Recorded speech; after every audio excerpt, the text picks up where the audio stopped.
Hello and welcome to Perspectives, a very special show. I think my second show in English on Pakistan's Independence Day, or maybe Pakistan's Creation Day. I will shed more light on that as we go on, because one of my guests was saying we celebrate independence incorrectly because Pakistan did not exist before 1947. So it was created on this day. So happy Independence and happy Creation Day of Pakistan.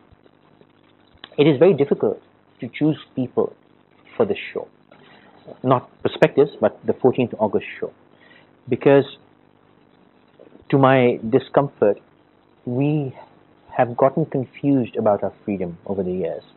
Not, God forbid, because we are confused, but maybe by our carelessness, we have injected that confusion by questioning our freedom. I am yet to meet nations who question their freedom, but at a stage we did do that. And maybe that confused us. And we were having a discussion before the show started, and one of my friends, a very dear friend, somebody I respect tremendously, said, why are we so caught up with what happened? Why do not we understand where we are today and where we can go? Why do we not see the potential of where we stand?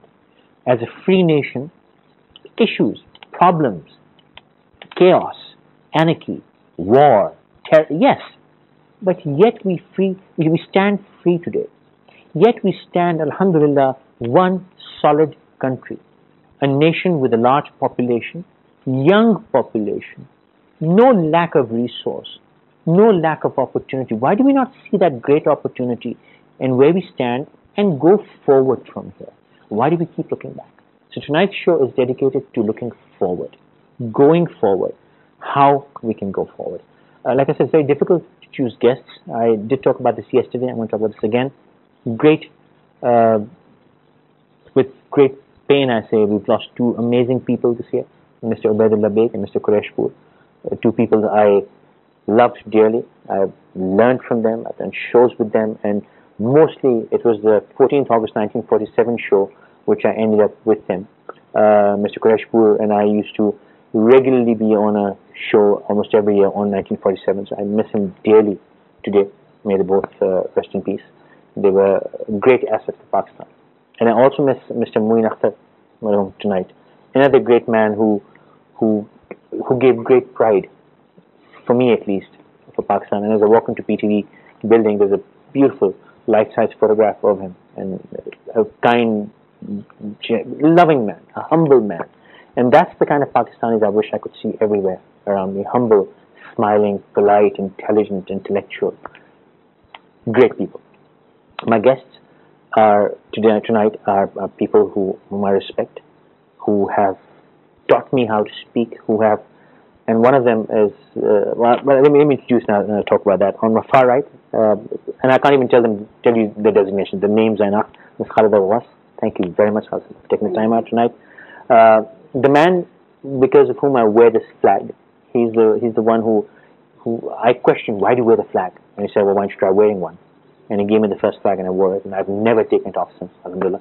Mr. Nazim Haji, Nazim, thank you very much for taking time out. And he was saying, the day you take this flag off is the day it's over. And inshallah, that will never happen. Godspeed. Another dear friend, man I respect dearly, his love for this country is unmatched, Mr. Jameel Yusuf. So thank you very much for taking time out.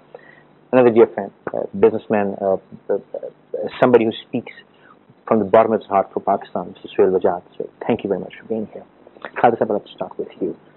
Why do we keep looking back? Why do we not take where we are today? We have great strength. We're not in a position of weakness, I feel. I would like your opinion on it. Why do we not look forward and just go in with that great spirit? I think there's nothing wrong in looking at your history and remembering it. or the very creation of the circumstances which led to the very creation of this country.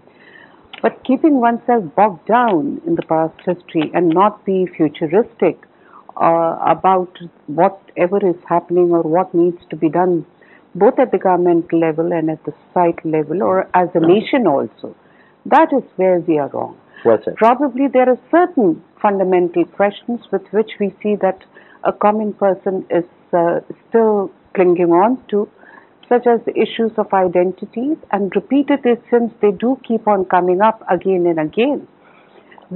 For a common person, he still, even today, does not have the clarity as to what type of an identity he is carrying with himself or herself. So I think it's very important to be futuristic, because that is the demand of the time. That alone would help us in making us an effective sort of nation amongst the comity of the nations. That is also very important to keep ourselves competitive and to be in the race. This is the 21st century. This is not the 19th century. This is not the 20th century. And then probably we need to come up with some certain solid answers to our satisfaction.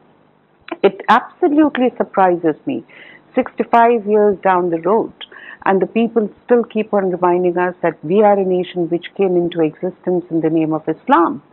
I mean, enough. We know that we came into existence in the name of the Islam, but clinging on to that and not moving forward, not meeting the demands of the 21st century, it would keep us out of the race.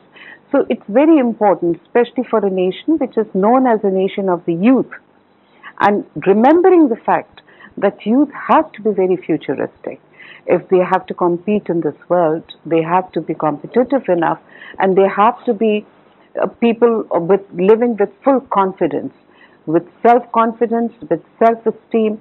So these are the fundamental questions which do demand that we look towards the future, and if we do not do that, then we do see that a particular segment of our society is still stuck with the same whole questions, and the philosophical development for any nation, I believe in it.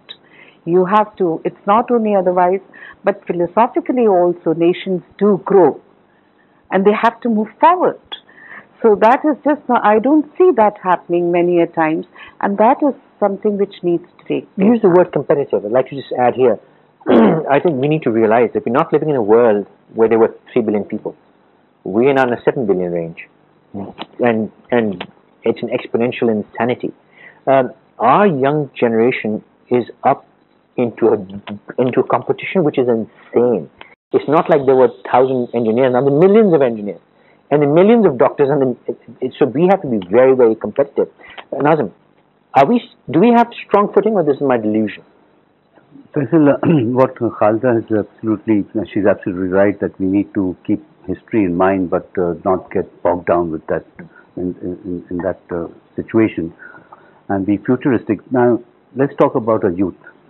Now, when we talk about youth, we need to have educated youth, skilled youth, and if we lack in education, then you know what we're heading for. Then this youth can be trouble. Sure. So we need to be very clear about these things. Asset can become a liability. Absolutely, and it's not only a liability, a very dangerous liability. So I think we like the conditions that are prevailing in this country, the socio-economic development, all these factors, the law and order, and governance. Basically, bottom line is the governance, and that's where we have a serious problem. And even when we talk about democracy, the civilian government coming in, transition from one civilian government. But so what? I mean, has democracy? And I'm all for democracy, but unfortunately, our politicians have let us down very badly. Even today, the present government, we have a lot of hopes in this government because they have an industrial background. But I don't see in the last 60 days of this government, unfortunately, they have also not been able to give us a clear direction, a policy direction which would sort of encourage the businessmen to sort of to be aggressive in investment and take the advantage of the opportunities that prevail in this country. So, we frankly speaking, there's a serious problem when we call ourselves that we are one block. Like you said, it's a solid block. We are not a solid block, unfortunately. We are very divided into provinces, into ethnic divisions. We need to get over and above these things. And that is through politics. It can be done. But again, the politicians will have to rise above their personal interests and their agendas and come up with the national interest in mind. I think that's what the key should be. When I said we are a solid block, I would stand by that. We are still a solid block, alhamdulillah. But the fragmentation within is creeping out. And if we don't realize that solidity, that fragmentation could become a problem. How would you take it forward? And I would just leave that open and just add there. Do you feel maybe that we have missed that window of opportunity when we talk about educating youth? I talk about solid footing. Do you think we're missing that window of opportunity, or we still have that window of opportunity? We have not missed anything. But we should not forget every 14th August that comes, we should now make our resolutions more strong. This time we've got a new government in place. Everything is set. The people have voiced their dissent and assent to all the parties. They have showed their wisdom in saying that if you don't deliver, we are not going to elect you again. All right. And they have been very categorical terms and all that. We must look at the past errors that have been made. We should look at the concept why Pakistan was made. Yes, it was based on Islamic State, but we lost out all the Islamic values of love, affection, brotherhood. We don't follow those at all. There's no harm in looking at our mistakes. You won't believe it. Let me give you an example. The first thing the founder of this nation, Quaid-e-Azam, did was to tackle the criminal justice system. Way back in 1948, he said, in Karachi, the capital, the population is only 300,000 people. It will become unmanageable. In 1948, he says that we need to have the police commissionerate system in place in the bigger cities of this country. It was passed by the assembly. The moment he died, they hid the document and never saw the light of the day. Till today, in 66 years, we have done nothing to the criminal justice system. If we had just tackled this, everything would have been in place step by step. We really need to do that. Second thing, we've lost certain values. Look at Qureshi, whom you said as an example. You know, there were only 12 people at his funeral. A learned, a good human being. The man who gave us the pleasure when he came on TV. When electronic media was non-existent anywhere in this part of the world. And the knowledge that he gave us and the way he brought up the youth, it became a role model for people like you also, Faisal. Absolutely. And this is what we did as a parting gift to him. We must learn to respect good, learned people. Third, look at the philanthropy that we have. Pakistan rates the topmost in philanthropy. And we don't use it. Why is philanthropy, charity giving so great in our nation? We have to be great people. We have to be good people. If this is it, there are more billionaires in India, our neighbor, where philanthropy only exists in making temples. It begins and ends there. This is a study they have made, not what we are projecting. And here, we are existence because of philanthropy. Fourth, today I was just watching the TV with light rainfall, the people thronging the beach. What have we got on our beach? We don't even have benches. And the comments the women and the men and the children were giving is, they are enjoying it. They love it. So what a beautiful nation we have. What great people we have. They're so contented with the small gifts of God. Well said. So we just need those politicians to take us ahead from all our examples. I would like to just, Jameel mentioned India. The recent provocation, and we passed a resolution yesterday, a unanimous resolution against the provocation from India. What's going on there as well? When will this region come to terms with the fact that we are two independent states and we're staying that way? And what's our, as a nation, our position? They are in a state of denial. Their foreign minister said, as I was watching one of the programs, that two-nation theory was not So it means they didn't accept us.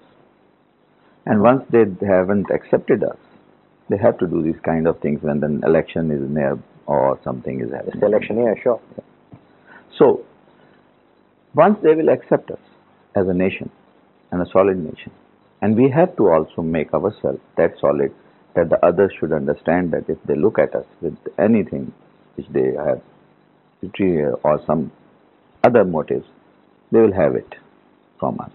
That is one thing. So first I would like to congratulate our leadership, those who have created this country for us where we are living and can talk freely. Well said. And let's physically, but mentally still we are not in that state of independence. We are very conservative, or we are very cautious about talking facts, figures, truth, and something which people don't like. We are a nation of psychophants. We love to listen what we want to listen. If I say something which you don't want to listen, I am the bad guy, whether I am talking sense or nonsense. So they don't see who is saying. They see who is saying. Normally it should be what is being said. So that is the problem which we are having. Now let me take you forward, as my earlier friend said. This was the history. This is what we are today. From today onwards, we have to look forward. Whatever has happened, we have to learn from it. And let's make not the mistake same, because then it will become a blunder. Let's move forward. Now what we should do as a recipe of success? We have all the ingredients which my friend Yusuf Saab, Nazim Saab, Khalida Sahiba said. All ingredients of success. What is missing? Youth is there, education is there. When you go outside Pakistan, you get a better management. You get to talk. You perform. You perform. You can do anything. Same people, same mason, same crane operator who did this tallest building in Dubai. He was from Peshawar. So, what is missing in our country? Let's have everything.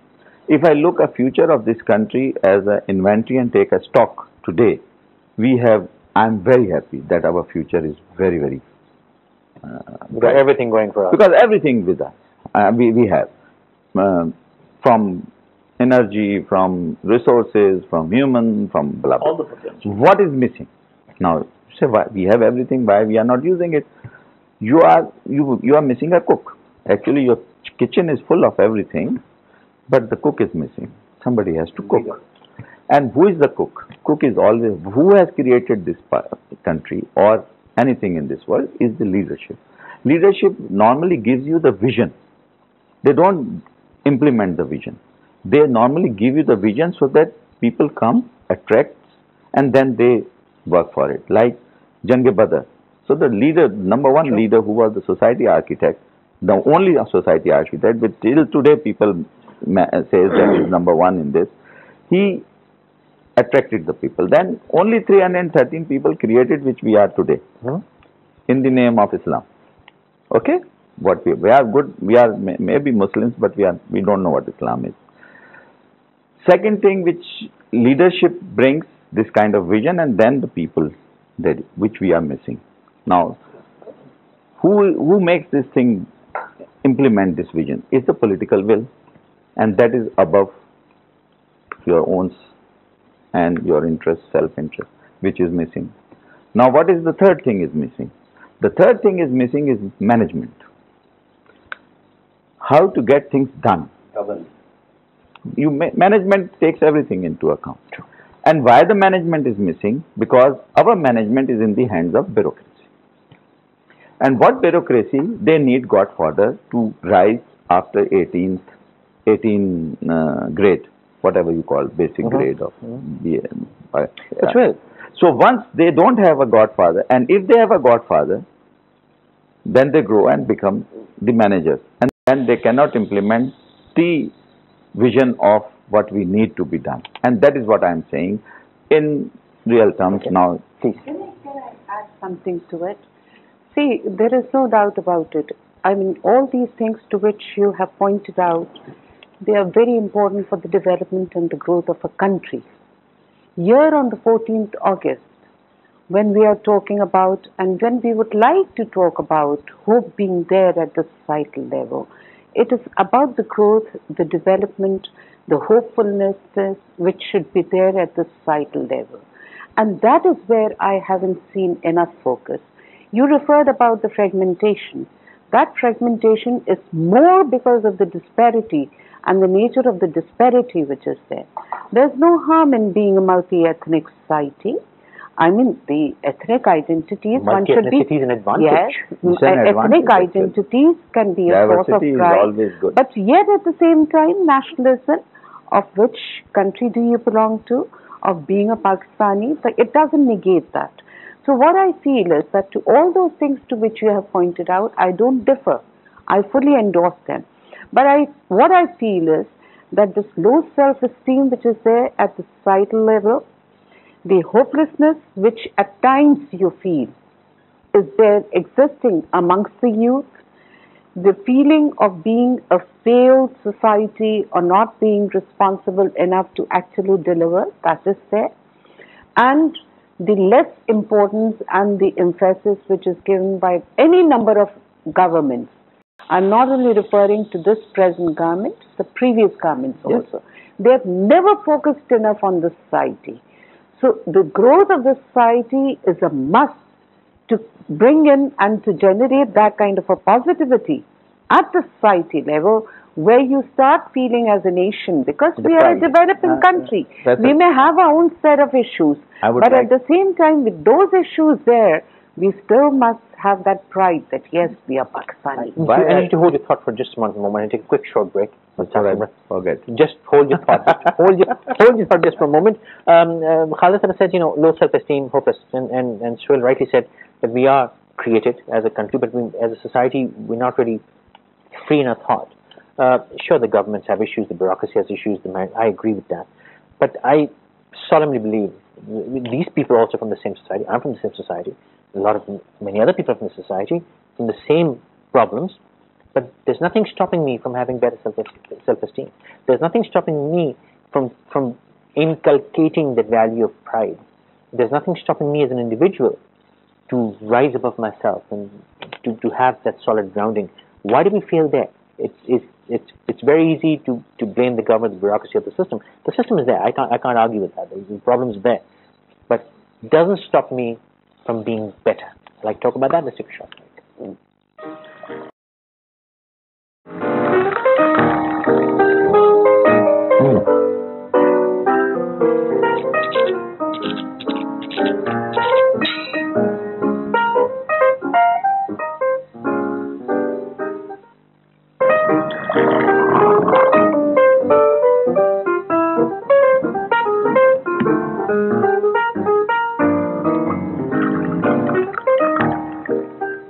Thanks for staying with us. You're watching Perspectives. Happy Independence Day. Happy creation of Pakistan Day.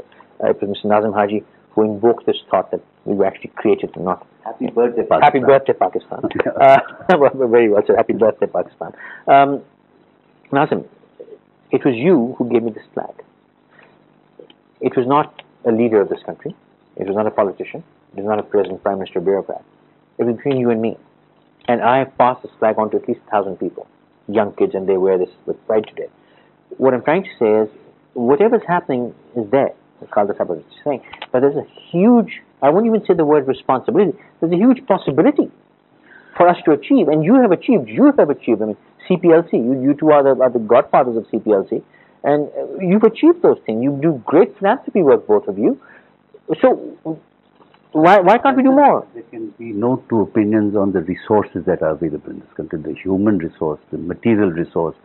No, but also the everything is there. we can do it but the point is, I want to just emphasize this point. We keep on talking about our youth. For God's sake, that youth has got to be educated if you want to make them productive. When you talk about Asian tigers, you talk about the Southeast Asian countries when they took off. It was all they have education there. Education's got priority. They spend 20% of the budget on education. Malaysia is the same. Now, if we keep on talking about youth in sher shairi and just apne aap ko khush fahmi mein rakhna hai, sorry to resort to Urdu, but it sounds much better. that you cannot You can't be delusional about we it. just be in that illusion. Okay, yes, we have all these resources, and we will never be able to get anywhere. So, okay, do we see anything happening? Then I'm going to put you on the spot. You keep telling me the problem, but you also keep saying, "I have great hope." Why do you have hope? Because the civil society is getting mobilized. The media has now become powerful. We are putting pressure on the government to deliver. For instance, in the education sector and the health sector, things are coming. But as Khalida was saying, where's our own delivery? I just have to give a very short answer to Khalida Sahiba. Okay, please understand that the NGOs and civil society cannot replace the state. The state has certain responsibilities. Yes, you have a role to play. The Citizen Foundation is doing an excellent job running 1,000 schools. But she was talking about the failure at a societal level. No one's stopping us from being proud of who we are. I mean, even sir? I definitely agree. Right. Private sector giving education, NGOs hardly caters to about 5%. Not even that. 95% are from the government schools and all. That sector needs to be beefed up and all that. Of course, there's no doubt. But where's the sense of pride and ownership? That has to come from the people. That has to come from the society itself. They must strengthen the government.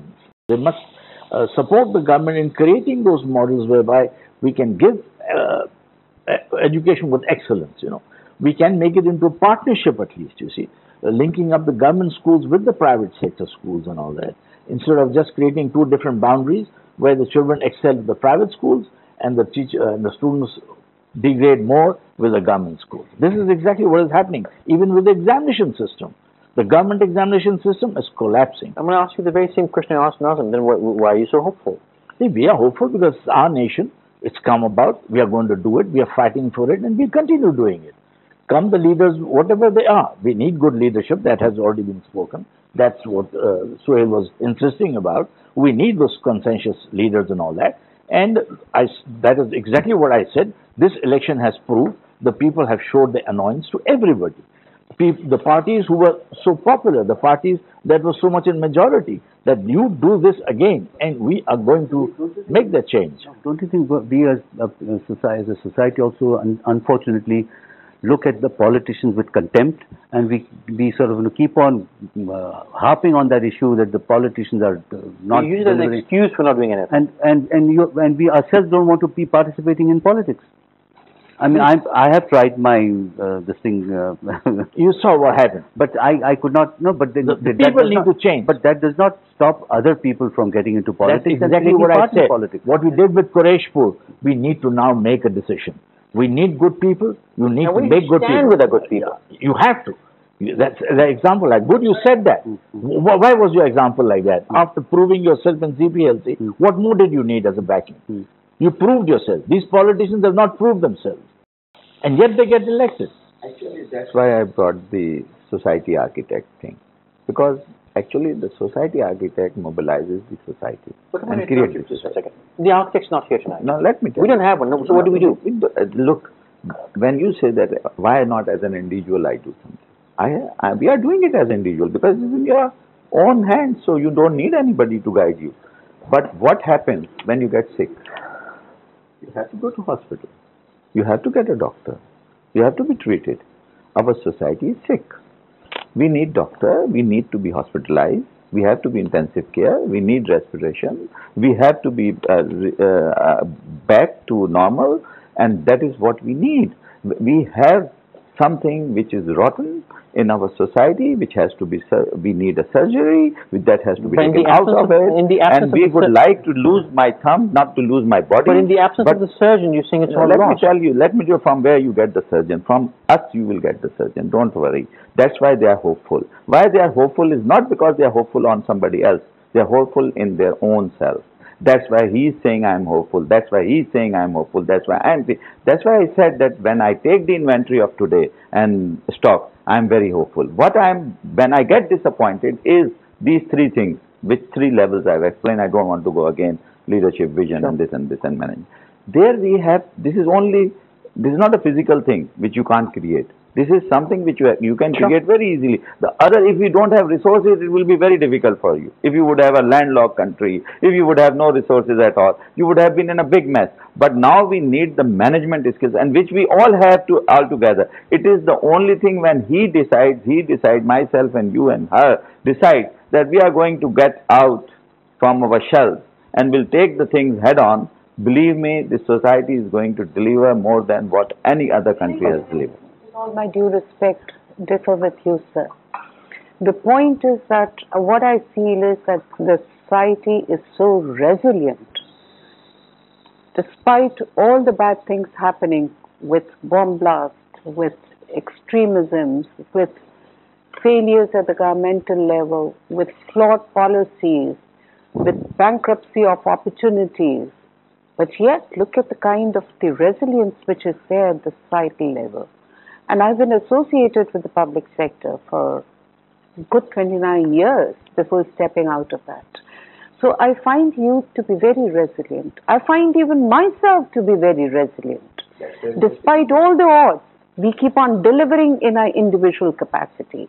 I think what is missing is, very seriously, and there's nothing very major which needs to be done, is that number one, there are invariably mixed signals which are sent to the society. May it be vis-a-vis the value system, may it be the type of the political system which should be there, may it be the religious values or the religiosity, which type of religion should be there, may it be any number of other things. But there are mixed signals, or extremism, let me put it that way. There are mixed signals which are being sent at the societal level. Six decades down the road, we have not been able to finalize and decide amongst ourselves which direction would we like to move forward. And that would create, see, in any given, I've been to Bangladesh, I've been to India, I've been to other countries, South Asian countries also. These are all developing countries with intense and abject poverty, with issues of education also. But still, they take pride in being of whatever they are. Yeah. But what we see is, we see at the governmental level, we are very apologetic in our attitude. We need to get some sort of a positivism. Of course, there are perceptions. There are certain perceptions which are real. There are certain perceptions which are not real. And we as a nation are unable to actually distinguish that which are the real issues which are there, and they need to be actually worked upon, and which are the issues which are not real. These are the perceived issues, and therefore we need not make them make issues out of the non-issues. Khalida Sahaba, after listening to your arguments, I think you are in agreement with me, what I have said. I just added on to it. You are not definitely, actually you are in agreement with me. That we are sending wrong signals, wrong this. That's what I am saying. But see, at the governmental level. No, but who is see, the policies are not there. Government the is nothing. I'll tell you why. I'll tell you why. Government I was involved in the youth else. policy. Just small things, sir, with your permission. For example, we keep talking about the youth. We don't even refer to the adolescent as such. Look at the percentage of population which is there. This is somewhere between 10 and 19, very crucial formative years. We don't even have a youth policy which is there. If we have a youth policy, we have no understanding about it, what we would like to do with the female population, youth population, what we would like to do with male youth population as well. So these are the issues which are entangled within each other. We just need to disentangle them and move forward with some sort of a hope. Hope has to be there in any nation. Hope is the last word, yeah, but I would like to suggest that is Khalida using the word resilience correctly, or is it insensitive? That we have become so insensitive to what's going on. Can I just share a story of an experiment of a frog, which is to put it in the saucepan and just keep on heating the saucepan, and the frog will ultimately reach a certain temperature and will collapse. But if you put that frog in boiling water, it will jump out. What is happening with us is that frog in that saucepan gradually being heated. And this is what we are. Okay, we have become so insensitive. For this 7 killed today, no, it's better than 10 which happened yesterday. So these are all numbers that are taking place. So I wouldn't want to use the word resilience. At the risk of upsetting all of you in one sentence. But that's exactly what we're doing right now. we are actually sharing the bad news. There is bad news, I understand, but I would like to believe that there's a lot of bad news, but there's so much good news. And I'm not saying news. I'm not saying news. Good news can only happen if we all put our act together and work towards a common objective of straightening out our governance system. We have to improve governance at all costs. One good news of today is I like the press conference of Chaudhry Nisar. Okay, the first time he showed what the terrorists are doing, how capable they have become. What I didn't like was he said the terrorists have become far advanced. I would have preferred he would have said we are still not investing in our law enforcing agencies and we're not keeping up with them. We're not keeping up. We're not moving ahead, you know. And I liked him saying, okay, we'll try to resolve it peacefully. If not, it'll be war. And I think, especially when the Taliban today made the statement that if you start hanging anybody, we are going to come out after the government. So it's going to be war. It's going to be. We have to take the bitter pill. But I like the resolve that we are finally making that that authority to combat terrorism, counter-terrorism, after such a long time, with a leader like Musharraf coming from the army background, which he should have done it in 2001. You can't combat terrorism without a national authority. And the tragedy is, now with the 18th amendment, the provinces think they become independent in law enforcement. Nowhere in the world there is total independence to the provinces in law enforcement.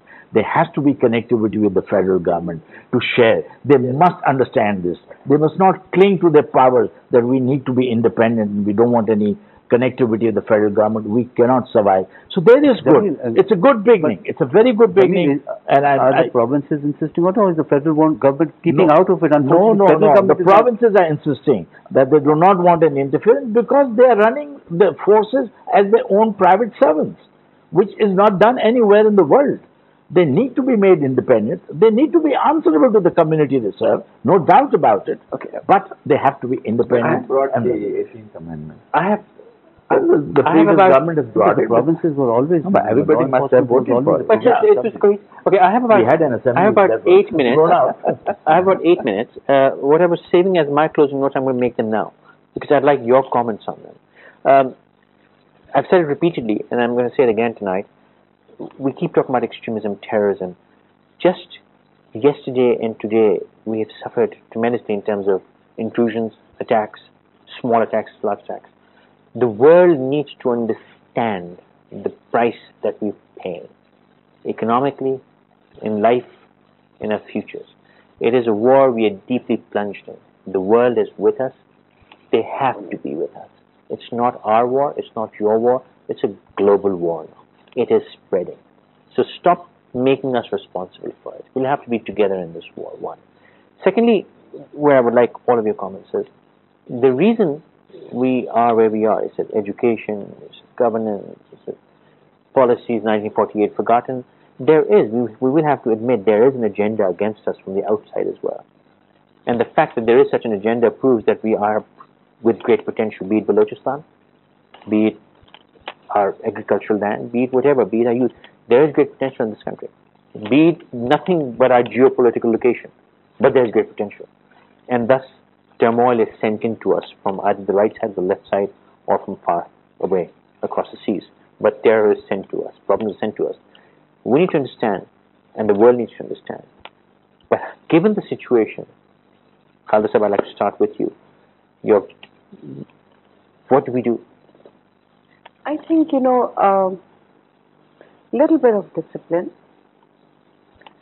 and we need not be very disappointed. I think it is for the West to keep on saying that we are a failing state or a failed state or whatever. I think if at all we are a fragile state. And we are a fragile state because of the ongoing war on terrorism which is there. But at the societal level, I would like to see somewhat little bit of more discipline. And I think it might hurt the feelings of some people, with all my due respect to each one, even the viewers who are watching it. We need to stop making religion a street religion.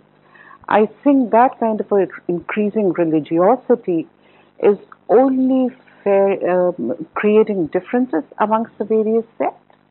It is very good to be religious. I would like to become even more religious, and I'm already a religious person. But making religion a street religion, I think that doesn't sound very good. So there's lots of funfair attached even to that. And last but not the least, I think we need not be so pessimistic about it. After all, the non-governmental sector, the civil society have started talking about it. For too long, we have been waiting for the change and we have been looking forward for top-bottom approach. We have to now look bottom-up approach also.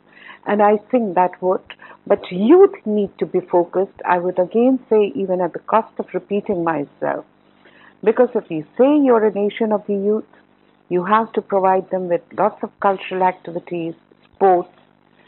These are very healthy activities, and not only education. For heaven's sake, quality education.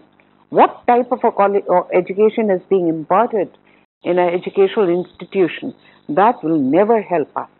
So the quality of education has to be looked at. There's enabling education, there's disabling education.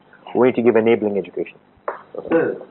Actually, we have forgotten unity, faith, and discipline. Very well said. So we don't need anything else. If we have understood that we were created because of unity, faith, and discipline. If we re-understand that with what means unity, you know what we are talking today. You said one nation, he said fragmented, sure. She said sex, this, that, blah, blah, blah. Then what is faith? In myself first. Belief. And then in God, and then in the country, and in the people. And in the leadership. Finished. And what is discipline? Just behave better. Not behave. Implement. Sure. Discipline is misunderstood in our country, that we have to march in one line. It is not like this. Discipline means to implement things properly, rightly, at the right moment, at the right time. Talk, open, and say what you want to say, right or wrong. Don't get afraid of it. And we have to be tolerant of what people say. And you have to tolerate. People can talk anything they like. But why we are offended? Why we are? Let somebody dislike me. Okay, no problem. But you have to say your piece. You have to say your piece. That's very well said. If you want to have unity, faith, and discipline, we must understand that we should see the faults within. We find it very easy to blame our neighbors for every bad thing that happens in this country. No, we should see our faults within ourselves. Our enemies are there within ourselves, not from the outside. The moment we try to understand this, we'll accept our faults and we'll try to rectify it, and we'll start moving towards doing the good things that is required. We require the good governance. We require the humane governance. I think external factors only work when we are weak internally. It's basically that. I have yet to see what external things we're talking about, and whatever I see is within us, just like Khalida said.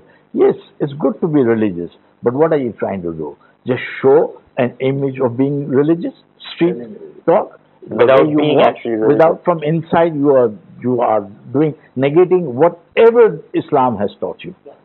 The basic principle. And not just in spirit, but also in action. In everything. I think this, I think it's been said many times that, we excel in hypocrisy. Munafiqat. That's our problem. We say something, we don't mean things. That's a major problem. We talk about corruption, and yet we would encourage corruption. That's a tragedy. So, I think we need to understand that if we want to reform the society, like Khalida rightly says, yes, okay, bottom-up approach. But I think that also requires some kind of leadership to do that. I mean, as individuals, yes, we all want that to happen. It doesn't happen like by just saying so on the TV screen. It will have to be, there has to be a movement to do that and to achieve that. Islam has all the qualities of the rituals, but look at these, how many millions of people go for Hajj and Umrah. What's happening to the Ummah, which we so proudly talk about? Is there any reform? We've just gone through the month of fasting. Has that brought about any change?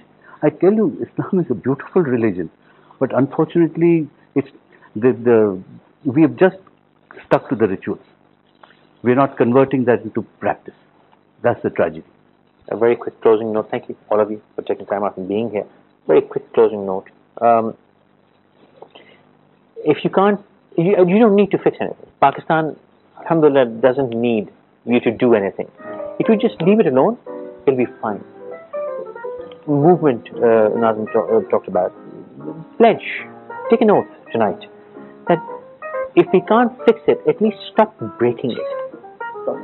Stop unfixing. Thank you. Stop unfixing it. You don't need a government. I have never known a president who puts a gun to my head and says, misbehave, break laws, be criminal, be an unabiding citizen. I have never known a chief of army staff who tells me to not be punctual, not to value time, not to value people, not to value my resource, not to value the wealth of this country. I have never known a prime minister who's forced me to do anything wrong. I do it. The fact that I'm free tonight, the fact that I'm free to do the show, the fact that we are free to be whoever we want to be and go wherever we want to in this country is enough. I am free to choose what I want to do with myself. I can't change Nazim, I can't change Jameel, but I can change myself. At least, for God's sake, let's just be good human beings. Good citizens. Beyond religion, beyond faith, I've never known a religion which tells you to misbehave. Ever. It's not about religion, it's about civility. As Khalida said, we're a civil movement, and the civil movement does not have to start from here or there. Just yourself. Not even your mother or your child, just you. Be better, and this world would be much better. Well, happy birthday, Pakistan, once again. Thank you, all of you, for taking time out. Until next time, good night.